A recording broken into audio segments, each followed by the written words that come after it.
കൊല്ലം ചവറയിൽ വൻ പുകയില ഉൽപ്പന്ന വേട്ട. ലോറിയിൽ കടത്തുകയായിരുന്ന 163 കിലോ നിരോധിത പുകയില പിടികൂടി. ചവറ കൊട്ടുകാട് സ്വദേശി നൌഷാദിനെ പോലീസ് കസ്റ്റഡിയിലെടുത്തിട്ടുണ്ട്. വിവരങ്ങളുമായി രാജ്കുമാർ കൂടി ചേരുന്നുണ്ട്. രാജ്കുമാർ, ഇപ്പോൾ വൻ പുകയില ഉൽപ്പന്ന വേട്ടയാണ് നടന്നിരിക്കുന്നത്. ഈ ലോറിയിൽ കടത്തുകയായിരുന്ന 163 കിലോ നിരോധിത പുകയിലയാണ് പിടികൂടിയിട്ടുള്ളത്. എപ്പോഴാണ് ഈ നൌഷാദിനെ പിടികൂടിയത്? മറ്റു വിവരങ്ങൾ കൂടി.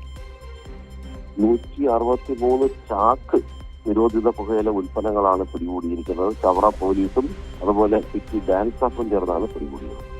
ചവറ കൊട്ടുകാട് സ്വദേശി നൌഷാദിനെ ഇപ്പോൾ കസ്റ്റഡിയിലെടുത്തിട്ടുണ്ട്.